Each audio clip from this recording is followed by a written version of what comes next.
Good morning, good afternoon, good evening, folks. Michael Zuber, one rental at a time, back with Matt, the mortgage guy. How you doing, buddy? I'm doing great. It's a big day. Yeah, it's Fed Day. Folks, I don't know if you know this, but Matt, the mortgage guy, has a playlist on this channel. It's something we've done at least the last 2 months is on Fed Day. We have just wild ass guessed what might happen. So it's Fed Day. Let's wild ass guess what might happen. Matt, what do you see coming out here in a couple of short hours? Actually, one short hour, less than an hour away. It's funny how quick things change, right? It was 50 basis points and everybody was certain. And then I feel like in the last week, in the last 24 hours, everybody's like certain that it's 75 basis points. I think it's 75 basis points. I think that, with that inflation number, with, some social pressure, you might call it, like Jerome Powell's not too big to fall into peer pressure. Yeah. He's got to do something bigger. 50 basis points is going to be a miss, and it's going to be a disappointment to folks. And so I think 75 basis points is a fair bet. It's the favorite, right? Yeah. On so something we've done the last 3 weeks or last 2 months, I'm sorry, is we've done kind of, I'm going to give you a number and we like your odds out of 100. So here we go. What are the odds they do 50 basis points, 0 to 100? Let's give 50 a 15% chance. 75? 80. And then 100. The remaining 5%. Yeah. So so it's funny. I've been calling for 75 for weeks, so I was calling it early. But here's the deal. I wanted them to do 75 because it surprised the market. And you are dead on. 98% of the market now expects 75. So in my world, a 75 doesn't surprise the market, which is, we have to shake the market. So unfortunately, I actually think there's a 20% chance the Fed does 50 because Powell's weak and he took 75 off the table last time and blah, blah, blah. And he'll talk tough about next time and yada, yada, yada. So I think he's pretty weak. So I actually give that a 20% chance. I give it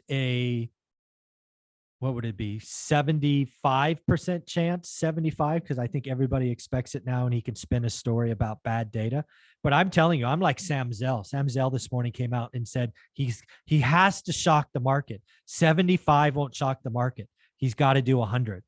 Because what I think happens, he does 50, the stock market goes down because he's behind. He does 75, the market takes off. He does 100, the market goes down. It's, again, in my world, Powell has to protect Main Street. He has to stop protecting his rich friends. Powell comes from Wall Street. He is communicating what is coming. He has probably whispered in his friends' ears that 75 is coming, hence the quick change in 48 hours. I don't know that. Conspiracy theory, I don't care. I'm sure it happened some way, somehow. And shock the market, you dumbass. We've got to beat this thing, and he's not doing it. Yeah, what's funny is somebody gave the best analogy when I went live on Monday, where they said the patient's dead. Yeah, exactly. You can either shock them, or you can let them die a slow death. Right? Shock the patient, right, rather than let this thing drag on, and we can start moving, in a better direction. We got to get to the bottom, man. We got to have a bottom, and the bottom, it doesn't come with freaking giving it medicine. Right. Yeah, I did a poll too. I was going to share these numbers just because they're interesting. What people think. Quick shout, Matt the Mortgage Guy on YouTube. Go like, comment, subscribe, do all the things if you haven't yet. Just yesterday, Fed meets this week. They'll raise the Fed funds rate, and I just did 25, 50, 75, and 100. Okay. Pretty obvious that 0 is very unlikely. I'm willing to bet $1 million right now to anybody who will take it that they will raise rates today. Right. So 5% said 25 basis points, not very likely.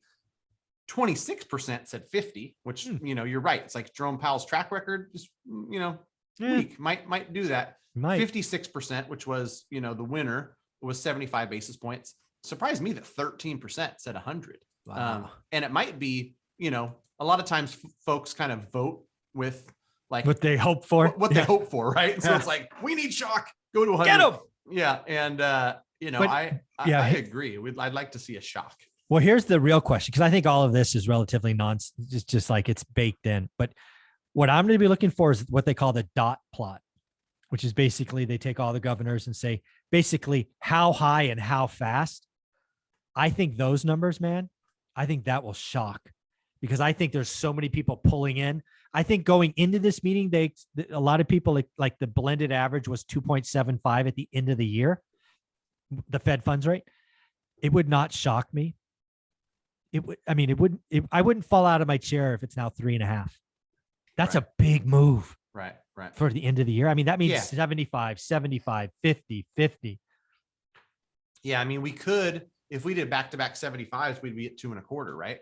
Yeah, we would. Yeah. Yeah. And oh, by the way, I'll call it right now. Right now, 75 in July. 75 in July. Yeah. So that's what I think. We're all going to be tuning in. Yep. So any other closing thoughts on this? Or if anybody wanted to talk about your YouTube channel, you do very focused mortgage, and you really are helping people save money, avoid scams. It's awesome. Where do you want them to go?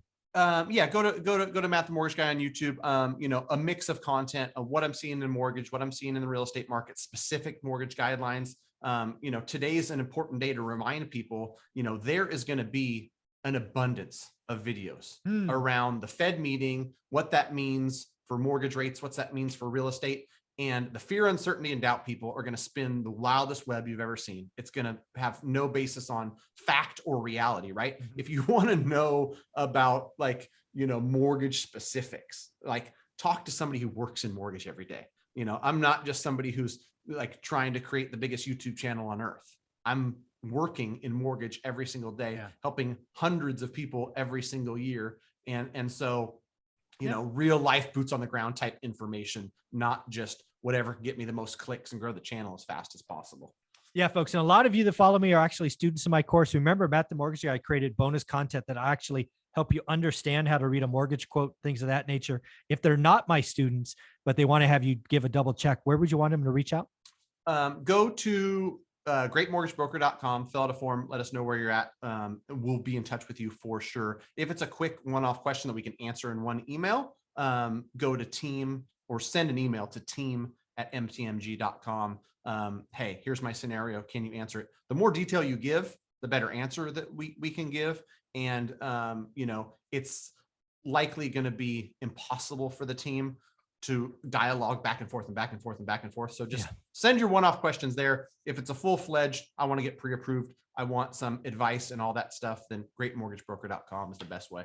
Awesome, buddy. Thanks again. Thanks, Mike.